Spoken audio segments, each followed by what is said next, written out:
Аз съм Аля. Днес реших да говоря за групата на Алекс, която се казва Sandalwood.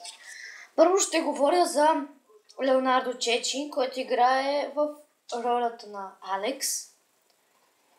Ето снимката. Така.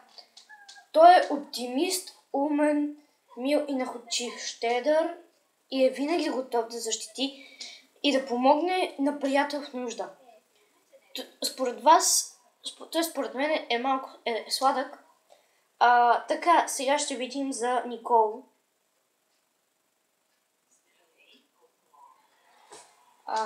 Така. Сега. Така.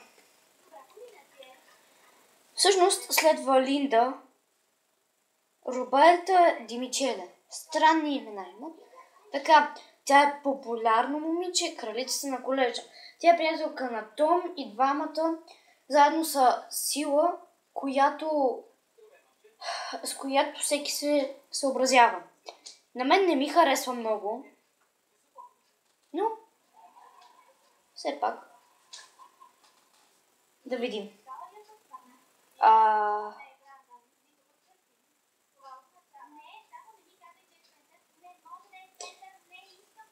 Така.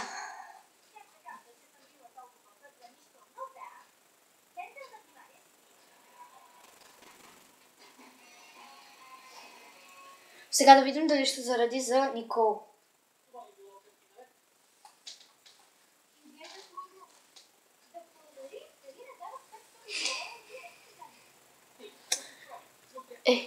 Сега ще видим.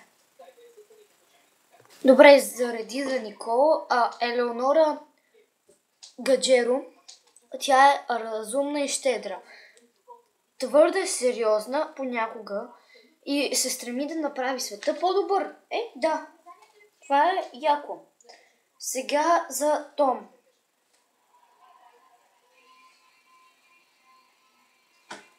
Даниеле Рампело. Том, капитанът на футболният отбор, е лидер в колежа и иска да запази нещата така.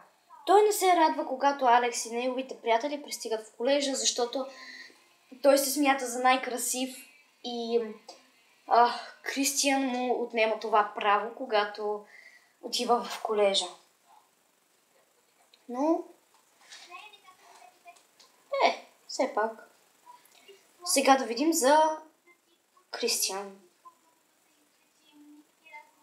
Кристиан Солнани. Той е най-добрият приятел на Алекс. Той е весел и мил, а също и отличен футболист. Както и много добре се справя с жените.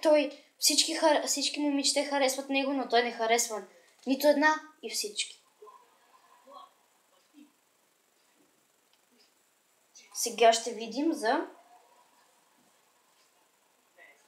Сега ще ви кажа за кой... Може би за Ребека. Така. Джулия Джуарини.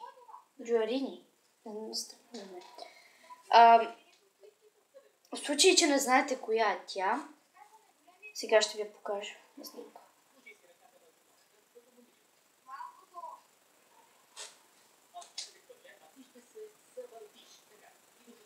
Сега ще покажа.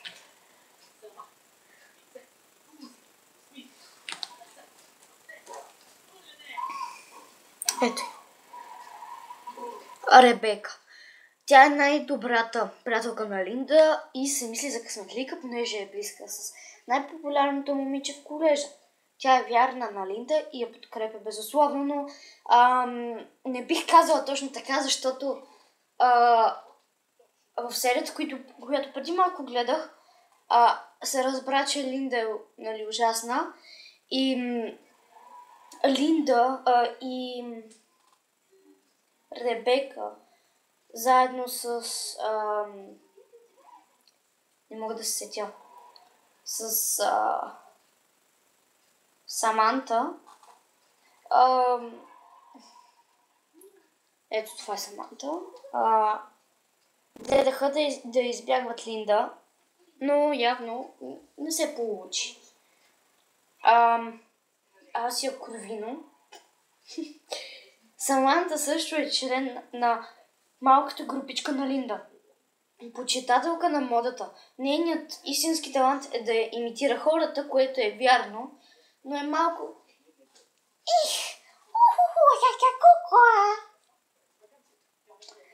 И сега приятелят на Том, Барто, той е също някакъв футболист. Нещо ми зацикли телефона, не знам защо. Изчакайте.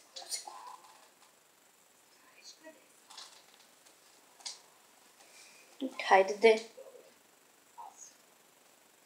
Така.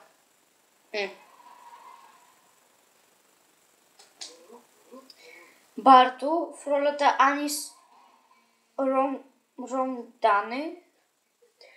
Барто е верният помощник на Том и също играе в футболния отбор. Слаб ученик и вечно създаващ проблеми. Барто е побойникът на колежа. Той не е много популярен. Ето го. Така. Сега се връщаме към нашата любима група. Ема. Беатрис Вендрамин. Ема е мила, самоуверена и общителна. И е много запалена по пеенето. Именно тя увлича останалите със своята страст към музиката. Тя също е много хубава. После ще ви разкажа за нея и Алекс. И Никол. И последно Сам. Федерико Русо. Сам е умно и отговорно момче, но е и доста срамежлив. Той учи много, защото мечтата му е да постъпи в добър университет, когато завърши колежа. Да, това е хубаво. Сега ще ви разкажа за Никол, Алекс и Ема. Първо, от началото на филма знам, че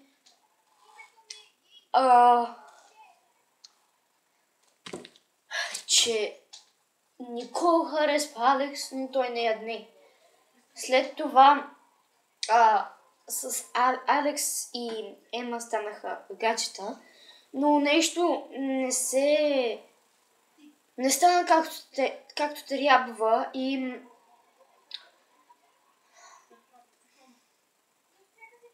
те са скъсаха. Сега станаха гаджета с Никол. Което според мен е доста сладко, но да не излизаме от темата. Така, да видим има ли още нещо.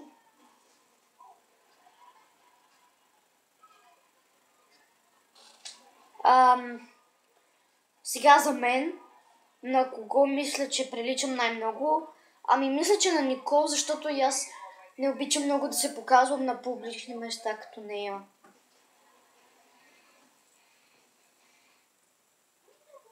Да видим.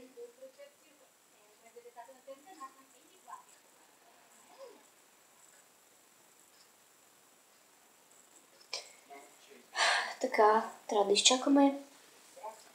Страхотно! Значи 12% на Алекс, 51% на Никол, както самата мислех. Кристиан, не мисля, че приличам на Кристиан, защото е само 7%. На Ема 25%, което е странно за мен. Въобще не мисля, че приличам на нея. Тоест, не съм красива и баща ми не е директор. И 5% сам, което вече не е много. Така. И добре, с това свършихме. До следващия път. Чао, приятели!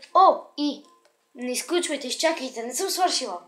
Моля ви, абонирайте се и когато съберем на поне 10 или 30, може 15 или 20 лайка на някой от другите ми видеа, или пък това, долу ще напиша датата на празникът, т.е. няма да е празник, а ще има специално клипче, на което ще направя така. Т.е. ще празнуваме, че сте харесали и гледали моите клипчета и че сте се абонирали. Чао от мен!